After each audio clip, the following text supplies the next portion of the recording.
뉴스 속 경제 이슈를 심층 분석하고 최신 고용 동향을 살피는 고용브리핑 365 시간입니다. 오늘은 김중배 기자와 함께합니다. 안녕하세요. 네, 안녕하세요, 여러분. 콘텐츠 산업이 점차 커지고 있죠. 이 중에서도 게임 산업 상당한 비중을 차지하고 있는데요. 하지만 놀라운 성장세에도 불구하고 게임 산업에는 여전히 넘어야 할 벽이 많다고 합니다. 오늘의 이슈픽에서 살펴보겠습니다. 네, 게임 산업이 현재까지 괄목할 만한 성장을 했어요. 이 때문에 콘텐츠 산업의 매출 내에서도 차지하는 비중이 크다고요. 네, 그렇습니다. 얼마 전 발표된 한국콘텐츠진흥원의 자료에 따르면 올해 콘텐츠 산업의 매출 규모가 전년 대비 5.4% 증가한 125조 원을 기록할 것으로 예상이 되는데요. 수출액 역시 지난해와 비교했을 때 8.2%가 증가한 103억 달러에 이를 것으로 전망을 하고 있습니다.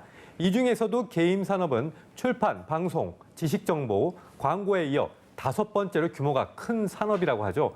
올해 게임 산업의 매출 성과는 5년간 한 해 평균 8.3%의 성장률을 기록하면서 14조 7천억 원 규모로 성장할 것으로 점쳐지고 있는 상황입니다. 최근 이렇게 게임 산업이 급격하게 성장을 한 건 모바일 플랫폼이 강화되고 5세대 이동통신이죠. 5G를 비롯한 인터넷 연결망의 속도가 점차 빨라지고 있고 또 다양한 분야에서 게임이 활용되고 있기 때문입니다. 대외적으로도 성장을 하면서 국내 게임 산업은 중국, 미국, 일본에 이어 세계 4위 수준을 현재 기록하고 있습니다. 네, 그만큼 우리나라 게임들이 해외에서도 큰 호응을 받고 있잖아요. K-팝처럼 한국 게임과 관련한 콘텐츠들도 큰 인기를 얻고 있는 것 같아요. 네, 그래 왔는데요. 실제 우리나라의 기업에서 만든 게임, 최근에 나온 리니지 2M, 얼마 전 구글 플레이에서 출시하자마자 매출 2위를 차지했을 정도입니다. 글로벌 주요 게임쇼 가운데에서도 한국의 지스타가 5손가락에 꼽힐 정도로 주목할 만한 성공을 거두고 있습니다. 이런 점만 본다면 게임 산업 자체가 우리나라 콘텐츠 산업에서 차지하는 영향력, 그런 지분은 막강하다고 할 수 있겠습니다.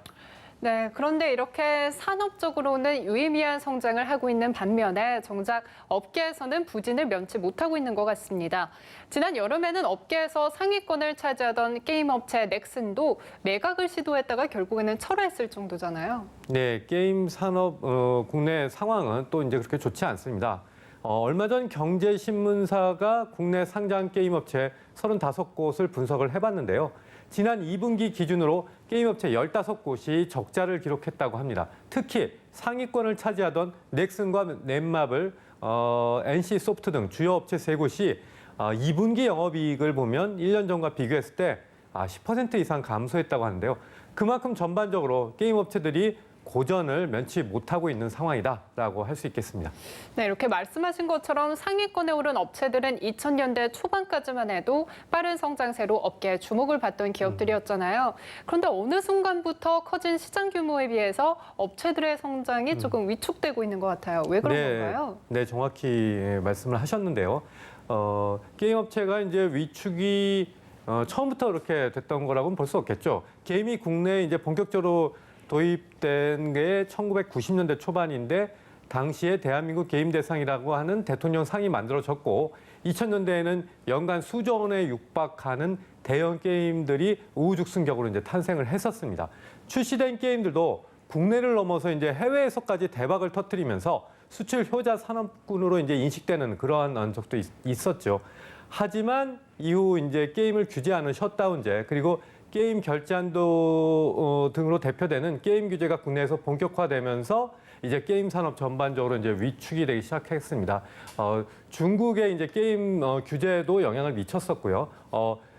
문제는 성장 잠재력이 충분한 산업군인데 비해서 지나치게 국내에서 부정적으로 편중된 이미지 그리고 과도한 규제로 인해서 앞으로 게임 산업의 동력이 점차 개선될 가능성이 이렇게 또 높지 않은 그런 국내 상황이라는 겁니다.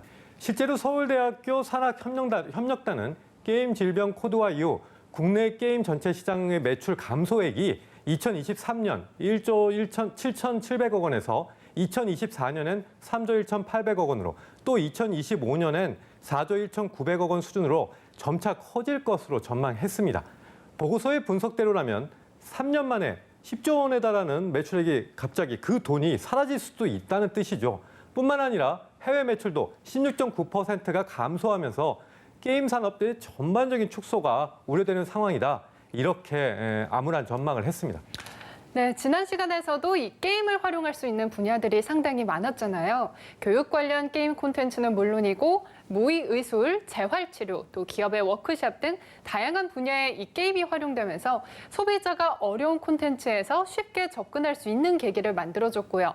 그럼에도 불구하고 이렇게 게임에 대한 부정적인 인식이 게임 산업 위축에 적지 않은 영향을 미쳤다는 생각이 드는데요. 네, 그렇게 볼 수 있을 것 같습니다. 노키아가 사라진 핀란드는 앵그리버드 게임으로 이제 재기에 성공을 했죠. 또 일본의 소니는 워크맨 대신 최근 닌텐도 게임으로 다시 그 매출액을 회복하고 있습니다. 올바르고 제대로만 성장시킬 수 있다면 게임 산업 역시 우리 산업 전반에 긍정적인 영향을 미칠 수 있다. 이거는 뭐 분명해 보입니다. 네, 그런데 이러한 역효과는 산업 전반에뿐만이 아니라 가정 내에서도 해당이 되는 것 같더라고요. 네, 그렇습니다. 지난 사례에서도 봤지만 게임에 대한 부모의 지나친 간섭, 또 이런 것들이 오히려 자녀와의 관계를 악화시키는 요인이 되기도 하죠. 최근 국내의 한 대학교에서 발표한 게임 과몰입 연구에 따르면 지난 4년간의 청소년 게임 이용자 2,000명을 대상으로 장기 추적을 해본 결과 부모의 과잉 간섭이 심해질수록 과몰입에 빠지게 되거나 게임을 부정적으로 이용하는 사례가 오히려 늘었고 반대로 게임을 긍정적으로 이용하는 집단의 경우에는 부모의 과잉 간섭이 지속적으로 또 낮게 나타나고 있는 것으로 확인이 되고 있습니다. 즉 사회적으로나 개인적으로나 과도한 통제가 오히려 개인을 위축시키고 부정적인 경향으로 이제 이어진다는 그런 얘기인데요. 최근엔 오히려 자녀들이 게임을 이용하는 것을 긍정적인 방향으로 이끌 수 있도록 노력하는 움직임도 있다고 합니다. 교육용 목적의 게임들도 생기고 있고요. 이 때문에 화면을 보시는 것처럼 아예 게임을 전문 지도사라고 하는 직업까지 생기면서 경력 단절 여성을 중심으로 한 고용 창출, 그러한 긍정적인 효과도 일어나고 있다고 합니다.